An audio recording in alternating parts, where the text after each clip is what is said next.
مدد يد كل شيء مالك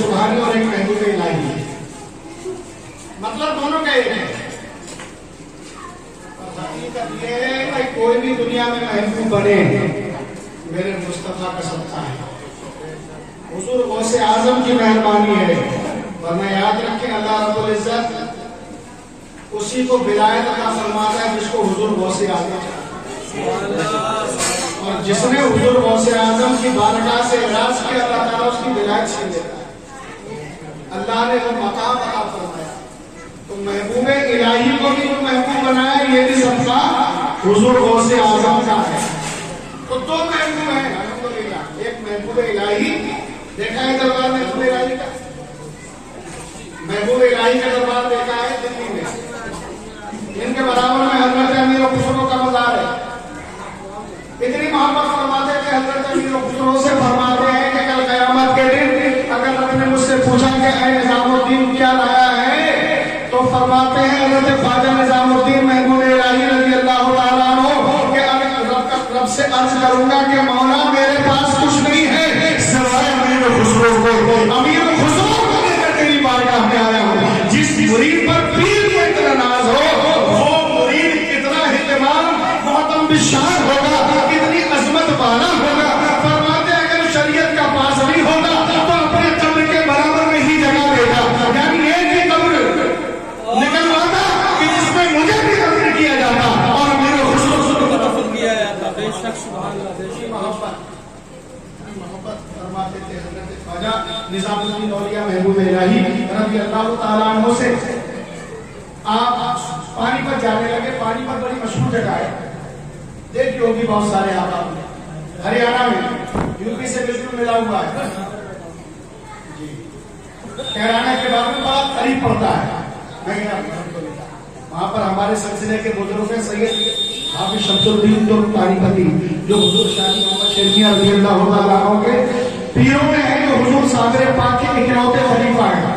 حضرت صابر پاک کے اکلوتے خلیفہ حضرت حافظ شمس الدین پانی پتی رضی اللہ تعالیٰ عنہ. یہ ایک ہی زمانہ تھا صابر پاک کا. حضرت خواجہ نظام الدین اولیاء محبوب الہی کا وہ عشق قلندر کی بارگاہ ہے. جن کا نام ہے شمس الدین حافظ شمس الدین اور جن کا لقب ہے بو علی. بو علی کیوں؟ کسی کے زمانے میں کہنے لگے اے اللہ علی کے جیسا بنا دے. اللہ نے فرمایا علی کے جیسا تو نہیں بناتا ہوں. فرمایا کہ کچھ اور ہی خسرت عطا فرما دے. فرمایا کہ علی کی بو کے اندر پیدا فرما دیتا ہوں. تو بو علی یہ تو اس نام سے اتنے مشہور ہوئے کہ لوگ آپ کو شمس الدین جو آپ کا اصلی نام تھا اس سے بھول گئے. تو حضرت امیر خسرو جب پانی پر جانے لگے تو آپ نے فرمایا اتنے دن وہاں رہو گے, اسی کام سے جا رہے ہو تو وہاں پر اللہ کے کسی ولی سے وابستہ رہنا. اور سب سے بڑی چیز یہ کہ وہاں پر وہ علی شاہ قلندر کی بارگاہ ہے. وہاں وہ جمعرات کے دن شام کے وقت میں اپنی محفل سجاتے ہیں تو ان کی محفل میں شرکت کرنا ہے. اب پیر کا حکم تک ہے تو حضرت علی شاہ قلندر کی بارگاہ میں پہنچ گئے. توجہ ہے, سکون سے سنیں. حافظ شمس الدین پانی پتی رضی اللہ تعالیٰ عنہ کے مزار سے تھوڑی دوری پر ہی آپ کا مزار ہے. تو وہ علی شاہ قلندر کی بارگاہ میں پہنچ گئے. حضرت امیر خسرو محفل ہوئی. جب محفل برخاست ہوئی تو پوچھا کہ وجہ ایسی اختصار پوچھا کہ کیا نام ہے تمہارا؟ کہا کہ امیر خسرو. اس کے مرید ہو؟ نظام الدین اولیاء محبوب الہی. اچھا حضرت خواجہ نظام الدین اولیاء محبوب الہی بڑا چرچا سنا ہے تمہارے پیر کا, لیکن ہم نے تمہارے پیر کو کبھی مصطفیٰ کی کچہری میں نہیں دیکھا. ہم تو اکثر سرکار کی کچہری میں دربار میں حاضری دیتے رہتے ہیں, لیکن ہم نے تمہارے پیر کو کبھی مصطفیٰ کی کچہری میں نہیں دیکھا. اور مرید میں اس سے بڑا سوال کیا ہو سکتا ہے؟ گزری کی یہ کیا بات ہوئی؟ پیر نے تو کہا تھا کہ ابو علی کی محفل میں جا کر ابو علی شاہ قلندر نے فرما دیا کہ مصطفیٰ کی کچہری میں ہم نے تمہارے پیر کو کبھی دیکھا ہی نہیں. اچھا من نہیں لگا کسی کام میں. واپس آ کے دوری جب آئے دیر آئے تو چہرہ اداس تھا, مایوسی کے آثار ظاہر تھے. اب پیر کو سب روشن تھا. پیر نے ادھر بھی روشن تھا, ادھر بھی روشن تھا. حضرت خواجہ نظام الدین اولیاء محبوب الہی نے پوچھا کہ اے امیر خسرو ماجرا کیا ہے؟ چہرہ اداس کیوں ہے, مایوس کیوں؟ بتاؤ تو. کوئی بات نہیں حضور. نہیں کوئی بات تو ضرور ہے, بتاؤ بات کیا ہے؟ آپ ہی نے فرمایا تھا نا کہ وہ علی شاہ قلندر کی محفل میں جا رہا کرنا. میں جب وہاں گیا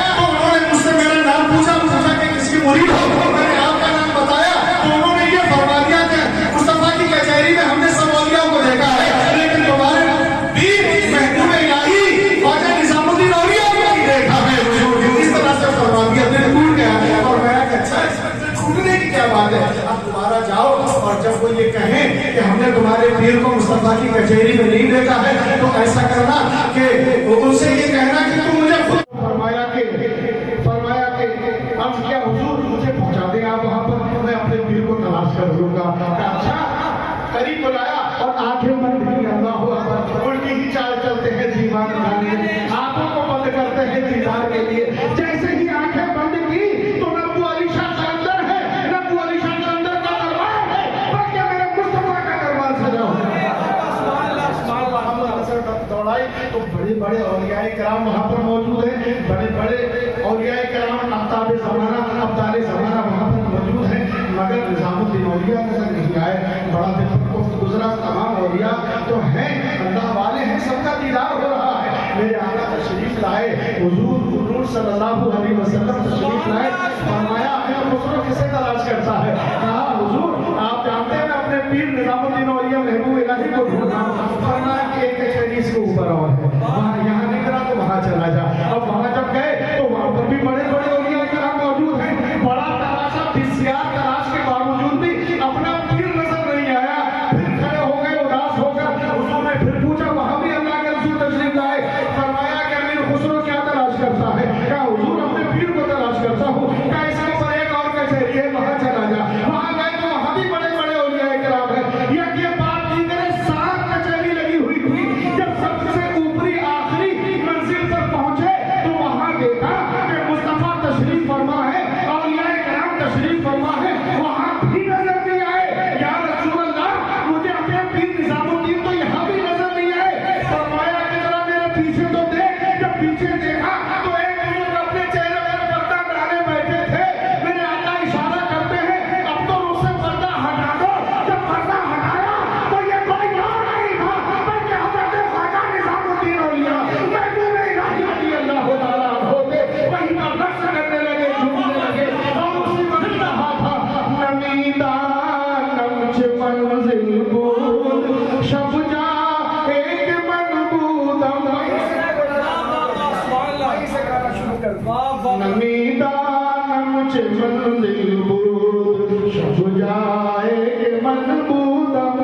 نمیدانم چه منزل بود. مجھے نہیں معلوم یہ جگہ کیا ہے. یہ تو بولی شاہ قلندر نے یہاں تک پہنچایا ہے.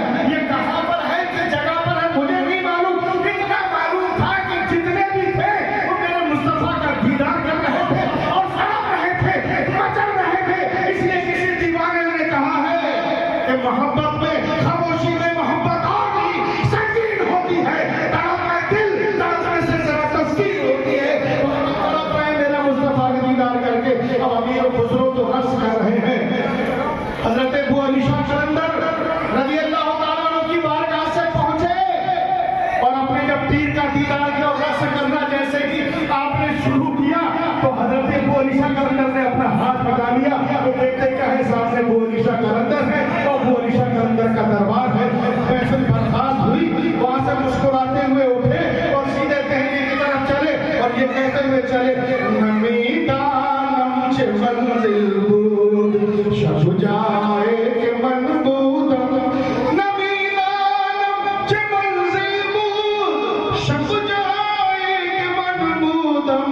بہر سو رقص بسمل بود شب جائے کہ منبودم. بری پیکر نگارے سر بندے لال رخ سارے. فرماتے ہیں کیا بتاؤں وہاں پر اس محفل کا حسن و جمال کا عالم کیا تھا. خود یہاں پر میرے مصطفیٰ تشریف فرما ہو. بری پیکر نگارے سر بندے لال رخ سارے.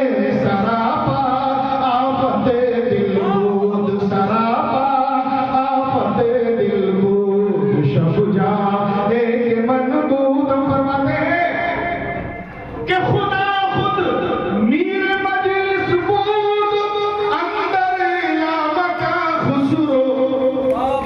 خدا خود میر مجلس بود. اللہ رب العزت خود اس میں جو محفل تھی اس کی نظافت اور قیادت فرما رہا تھا. سبحان اللہ, سبحان اللہ. اب لامکا کیا ہے تو اللہ جانے, اللہ کے محبوب جانے. کتنی احتیاط ہے شریعت کی. محفل کا فرماتے محفل میں نہیں, لامکا کے اندر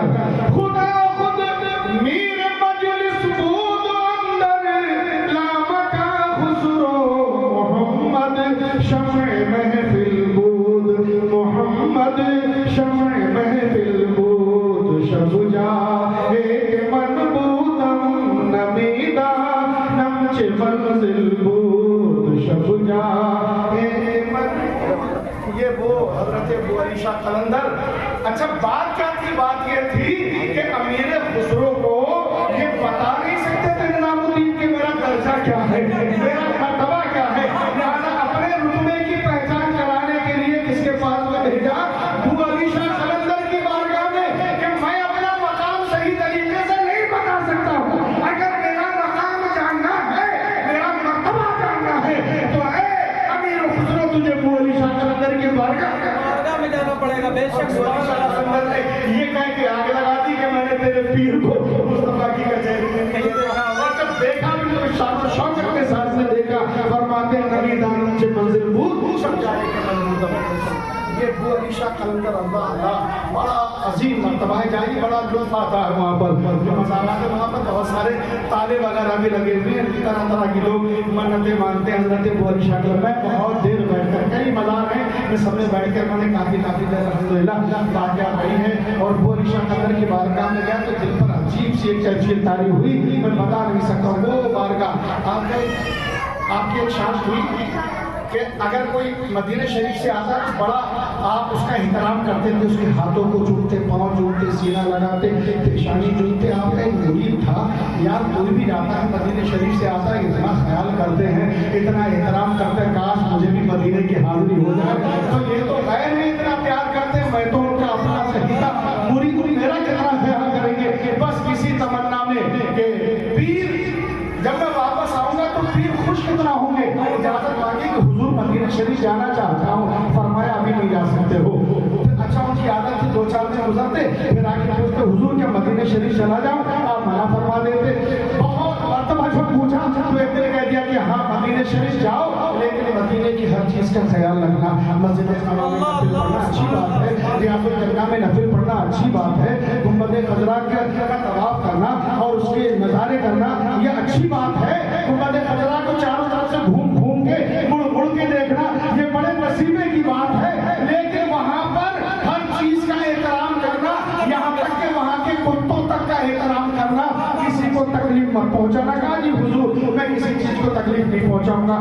مسجد نبوی شریف سے نکل رہے تھے وہ مرید دیکھا کہ ایک کتا مسجد نبوی شریف کے سائے کے اندر لیٹا ہوا ہے. تو یہ سوچ کر کہ بھائی اتنا محترم یہ جگہ ہے، اتنا محترم مقام ہے اور یہاں سائے میں جو کتا لیٹا ہوا ہے ایک ڈنڈا اٹھایا اور اس نے پیٹھ پر مار دیا اور وہ کتا چلا گیا.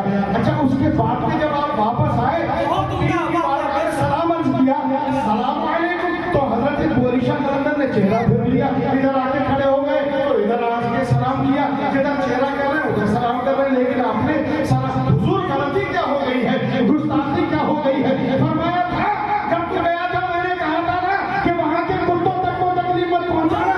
اپنا کرتا اٹھایا اور کرتا اٹھانے کے بعد میں دکھایا کہ میرے پیٹھ پر اس لکڑی کا نشان دیکھا بھی ہے. میں نے کہا تھا کہ وہاں کے کتوں کا بھی احترام کرنا. اسی لیے تو اعلیٰ حضرت نے فرمایا ہے کہ کوئی کیوں پوچھے تیری بات رضا تجھ سے کتے ہزار پوچھتے. نعرہ تکبیر، نعرہ رسالت، نعرہ موت، فیضان حضور غوث اعظم، فیضان اولیاء کرام، نعرہ تکبیر. یہ ہے محبوب اور اس محبوب کو جس محبوب سبحانی کے صدقے میں محبوب بنایا ہے وہ فاطمہ ام الخیر کا جگر کا ٹکڑا ہے جس کو دنیا غوث اعظم کے نام سے یاد کرتی ہے، جس کو اللہ رب العزت نے مادرزاد ولی پیدا فرمایا. شبل مادر سے جو ولی تھے غوث اعظم رضی اللہ تعالیٰ عنہ. وقت کی قلت ہے میں سوچ رہا ہوں شروع کہاں سے کروں اور ختم کہاں سے کروں. تو حضور غوث اعظم رضی اللہ تعالیٰ عنہ کا نام لے لیا یہی بہت بڑی چیز ہے. اور الحمدللہ ہمیں یہ سعادت عطا فرمائی ہے. نہ جانے کتنے لوگ چوراہوں کی زینت بنے ہوں گے، نہ جانے لوگ کہیں پر نائٹ کلبوں کی زینت بنے ہوں گے، کہیں پر عیاشی کے اندر مصروف ہوں گے. کوئی کسی کی چغلی میں مصروف ہوگا، کوئی کسی کی خدمت میں مصروف ہوگا. ہمیں تو مصروف رہتا ہے حضور غوث اعظم کا ذکر سنانے میں اور سننے کے لیے اللہ نے ہمارے تو محبوب کی محفل میں بجا رہے ہیں. سبحان اللہ کہ محبوب کی محفل کو محبوب سجاتے ہیں. محبوب کی محفل کو محبوب